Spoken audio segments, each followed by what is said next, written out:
Hello everyone, welcome to my channel just saying. Friends, ఈరోజు మనం మాట్లాడుకుందాం మ్యాడ్ స్క్వేర్ మూవీ గురించి. మ్యాడ్ మూవీ రిలీజ్ అయినప్పుడు నేను అసలు ఏం ఎక్స్పెక్టేషన్స్ పెట్టుకోకుండా ఫ్రెండ్స్తో చూసి చాలా బాగా ఎంజాయ్ చేసిన మూవీ. మరి 1 year తర్వాత మ్యాడ్ స్క్వేర్ వస్తుంది. మరి ఎలా ఉందో మాట్లాడుకుందాం. ఈ మూవీ రిలీజ్కి ముందు జరిగిన ప్రమోషన్స్లో ప్రొడ్యూసర్ నాగవంశీ గారు చాలా క్లారిటీగా చెప్పారు, ఈ మూవీలో స్టోరీ ఉండదు, స్క్రీన్ ప్లే లాజిక్స్ వెతకొద్దు, ఇది జస్ట్ కామెడీ కోసం తీసిన మూవీ, మిమ్మల్ని నవ్విస్తాం, అది మా గ్యారంటీ అని. మరి సార్ చెప్పినట్టే మూవీ చూడటం అయితే జరిగింది. మరి మూవీ ఎలా ఉందంటే నాకైతే జస్ట్ యావరేజ్ అండి మూవీ. అసలు మ్యాడ్లో ఉన్న పనిలో 50% కూడా ఉండదు దీంట్లో. ఈ మూవీకి మ్యాడ్ స్క్వేర్ అని కాదు, మ్యాడ్ -1 అని పెట్టాల్సింది టైటిల్. ఇంకా మూవీ స్టోరీలోకి వెళ్తే కాలేజ్ అయిన 3 years తర్వాత మన లడ్డు పెళ్ళి. బట్ ఎక్కడ ఫ్రెండ్స్ వస్తే పెంట చేస్తారని ఎవరిని పిలవకుండా సైలెంట్గా చేసేసుకుందాం అనుకుంటాడు. కానీ ఫ్రెండ్స్ వదలరు కదా, అసలుకే బెస్ట్ ఫ్రెండ్స్.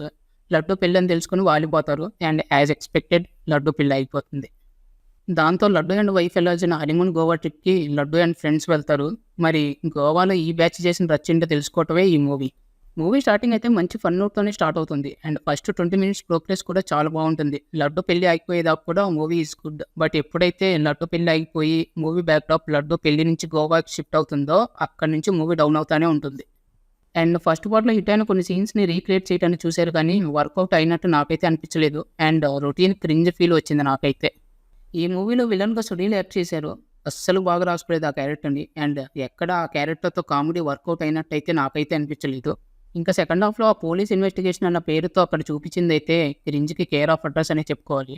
ప్రొడ్యూసర్ చెప్పారు రిలీజ్కి ముందే, జస్ట్ ఫన్ కోసమే ఆ లేయర్ యాడ్ చేసాం, డెప్త్ ఉండదు అని. బట్ ఫన్ ఎక్కడుంది సార్.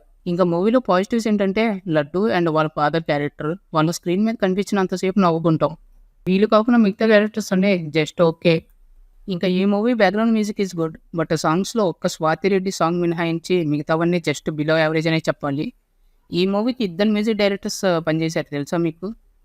ఇంకా ప్రొడ్యూసర్ గారు చెప్పినట్టే మూవీలో స్టోరీ, స్క్రీన్ ప్లే, లాజిక్స్ ఇవేమీ ఉండవు అని తెలిసి ఎక్స్పెక్టేషన్స్ తక్కువ పెట్టుకుని జస్ట్ ఫన్ కోసం ఈ మూవీ చూడటం జరిగింది. బట్ నాకైతే అక్కడక్కడే అనిపించింది ఫన్. ఓవరాల్గా అయితే మూవీ ఫెయిల్ అయిందని చెప్పాలి. ఈ మూవీకి నేను ఇచ్చే రేటింగ్ వచ్చేసరికి 2.25 out of 5. ఇది గైస్ ఈ వీడియో. See you in the next video. Until then take care, bye bye. మీకు నా వీడియోస్, నా కంటెంట్ నచ్చినట్లయితే please like, share and subscribe.